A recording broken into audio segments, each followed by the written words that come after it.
Hi, welcome to another episode of Photoshop Lightroom TV. I'm your host Marek Mularczyk and welcome to episode 22. Now this week I've got some more interesting, fantastic tutorials for you, and I don't want to spend too much time talking, so let's start with a tutorial on using, what should I go? Well, let's see what I've got for you this week. I've got a tutorial on a follow-up on using photo merge in Photoshop, creating panoramas using Adobe Photoshop. I've also got a fantastic tip of the week in Photoshop for you as well. So let's start off with a tutorial on using photo merge in Photoshop CS5. This is a follow-up from last week. So this goes more in depth in different examples of using photo merge. So let's have a look on that.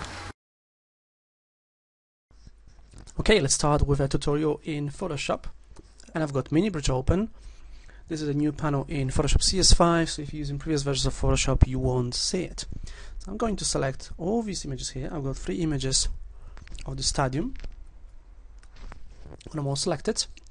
And in the Mini Bridge panel, I'll go to the Tools here, Photoshop, and Photo Merge.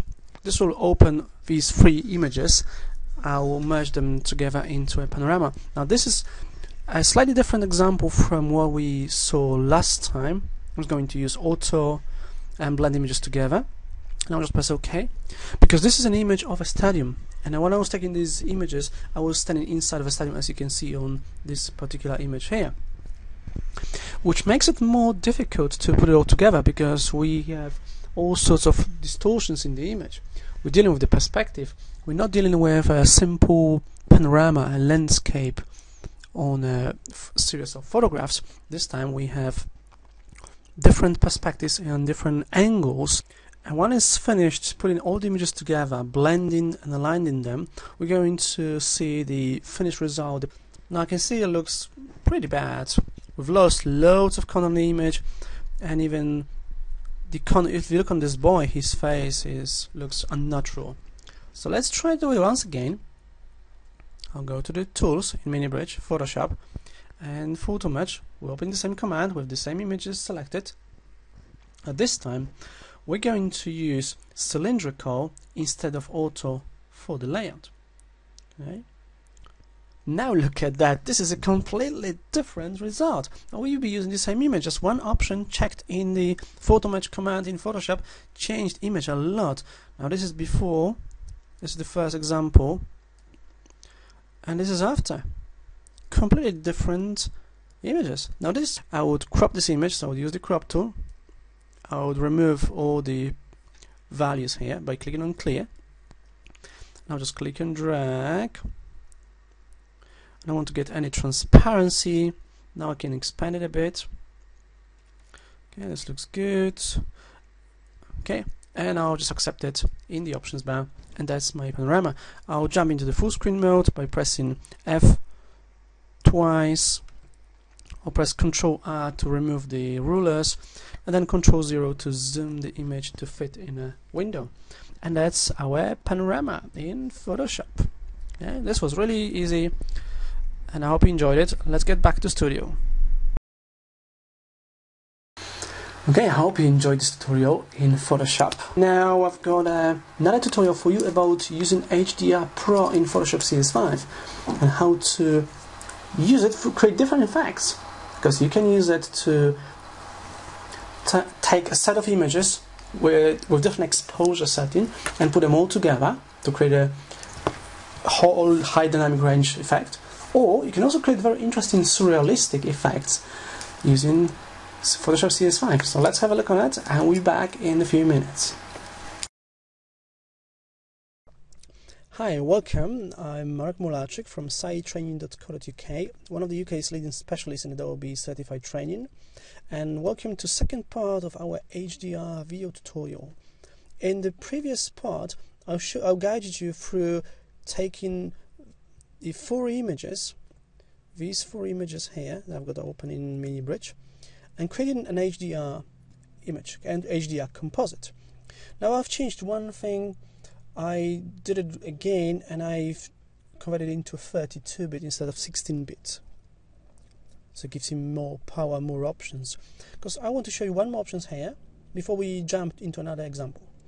Let's say you've got your HDR image, it's in 32-bit mode, and you want to adjust its brightness. Maybe it's too dark, maybe it's too bright. I actually had a blog on my, I had a post on my blog, PhotoshopLightroomBridge.co.uk, about this option here. When you have an HDR image and it's too dark, some people usually try to go to image adjustments and use levels or exposure. Now this creates an adjustment. Well, what you can do with your HDR image is you can go to View and 32-bit preview options, okay, to change the preview, because HDR image hold all the informations about the image for you: darkness, brightness, the gamma as well. Remember, gamma is the contrast between the shadows and highlights. I've got two methods here. One is called highlight compression. This one doesn't have any options. If I click preview, it gets less contrasted. I'm not really happy with that, but it's also an exposure and gamma. And in here I have control, because I can control these settings. For example, I can take this exposure. I can also use this scrolling in here. If you roll over any of the options in any Adobe application nowadays with CS4 and CS5, you can scroll it left or right. So if I take it to, let's say, about maybe 1.5, okay, so make it brighter, or I can take it to make it darker, right? Then I've got the gamma, the contrast between the brightness and the darkness. So I'm going to lower gamma a bit. That's too much. Okay, so this gives me this groovy effect, and I'll just press OK. Right, this was for this image. Now let's have a look at another option. Now I've got another image option open here. There's another image from Adobe called 4HDR1.jpg, and this time we're going to create a 4HDR. This won't be a real HDR because we're going to use just one image, but I'll show you how you can use one image and just make it look like an HDR. If you only have one image, you didn't shoot so lots of images, you can use that as well. Let me show you how. So if this image open, I'll go to Image, Adjustment, and HDR Toning. This will open a very similar dialog box. Now there's no preview, the dialog box is smaller, but you can see the same options here, right? Like we saw before: edge glow, tone and detail, color, and toning curve and histogram. Does it look familiar? Yeah, I think it does. Okay, and we got these presets here as well. So we got a flat. Now in this case, I'm going to use surrealistic. Okay. Wow, that's really good. And I can easily customize it. So I can use the same options here. I'm going to lower the radius a bit. Okay, maybe a bit more. This looks good. For the strength, I'll lower that a bit as well. Just customizing it. This looks good. Gamma is fine. Exposure looks okay. For the detail, let's see if we lower it a bit. Well, not too much, because we want to leave it this HDR look. It looks okay. Shadow highlights are fine. We'll increase the vibrance even more. So go to maximum. And now we'll increase the saturation just a bit, about 20–30%. And I'll just click on the preview. That's before and that's after. A very interesting effect with HDR. So I'm just going to click OK, and that's my 4HDR. Okay, really nice example here. Now let me show you one more example with the HDR.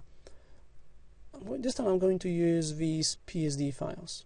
So I'm going to select the first one, hold the Shift key and select the last one, and I'll jump once again into HDR Pro. So click on Tools, Photoshop, Merge to HDR Pro. Yes, it tells me that I should use raw images. That's what we were talking about in the previous episode. I know I should use HDR raw images for that, but I don't have HDR images in here. This will take a while trying to open the images. And when it's done, it opens this dialog box, Merge to HDR Pro dialog box. You can see it did a really good job, because look at these images, how bright this image is and how dark this image is. Okay. So what we can do here is we'll use one of these presets here. Let's see, photorealistic high contrast as an example. Probably not. Photorealistic looks good. Now that's how you changed my bit mode to 32-bit. That's what I did with the other example. But see what happens if you change the mode to 32-bit. You've got one slider. There's one here, to shift the luminosity of the image, and I'm okay with that because this time I just want to create a real high dynamic range image, not something that would look really bizarre. And I want to show you one more feature in HDR Pro here, the remove ghosts once again. Because if you look on this barbed wire, it's in different places because it might have been quite windy when the images were taken. These are also images from Adobe. So what I want to do is I'm going to click on remove ghost to remove these ghosts, as they called, to remove ghosting from the image. And voila, and it's all done. Very nice and tidy. Very good example of using Merge to HDR Pro. Okay, and when I'm done, I'll just press OK, and this will open this image inside Adobe Photoshop. Okay, and it's in the HDR image in 32-bit. Okay, I hope you enjoyed it. This was the HDR Pro in Adobe Photoshop CS5 with me, Marek Mularczyk from sitetraining.co.uk, one of the UK's leading specialists in Adobe certified training. If you have a minute, have a look on my blog, PhotoshopLightroomTV.co.uk. You can find loads of interesting features, videos, interesting posts. I'm posting daily, 5 days a week, and it's all about Photoshop and Lightroom and Adobe Bridge as well. Thanks for watching. Bye bye. Welcome back. I hope you enjoyed the second tutorial as well. For the whole tutorial, go to YouTube. You can find the whole 2-part video tutorial on using HDR Pro in Photoshop CS5 on my YouTube channel. You can find me really easily by searching for Marek Mularczyk or Marer13, M-A-R-E-R-1-3. You can see the address here at the bottom. Also, speaking of YouTube, I've got loads of videos on my YouTube channel. Now, let's have a look on the tip of the week. Okay. And after tip of the week, we'll be back. This time I'm going to show you a tip of the week as a really quick tutorial in Photoshop. Here's our tip of the week. This time the tip of the week is in Photoshop. And this is a question that I recently saw on Adobe forums. One of the persons on Adobe forums said, I'm using Photoshop CS5, and every time I open the images open as floating windows. Okay, now how do I fix that? Because if I open another image, just bring it here, okay, now I've got 2 floating windows. That's the default how it used to work on the Mac, but that's what happens on the PC now as well. So how do I fix it? I want to open all my documents in the tabs. Here's a few things you can do. You can take the image and drag it towards the top of the application window. And we see this blue bounding box. We release the mouse button, and now this image will be docked in a tab. Now you can do the same with this image here as well. Just dragging it here, and now they're both in tabs. Okay. But you need to do it every time you want to tab the document. Now if you want your images to open in tab by default, you need to go to Preferences. Edit Preferences on a PC, Photoshop Preferences on a Mac. Okay. Then you go to the interfaced category, and there's this option here, Open Documents as Tabs. Make sure it's checked, press OK, and I'm just going to close these guys. Now when I drag and drop the image, it opens in a tab by default. Here you go. Okay, I hope you enjoyed this tip of the week. Thank you for watching, and back to studio, and then we're done. Okay, welcome once again. Thank you for watching this tip of the week. I hope you enjoyed. This is it for today, for this week, because our time is running out. Thank you for watching. Once again, I'm Marek Mularczyk from sitetraining.co.uk, one of the UK specialists in Adobe certified training, and I hope to see you next week in the next episode of Photoshop Lightroom TV. Thank you for watching. Bye bye.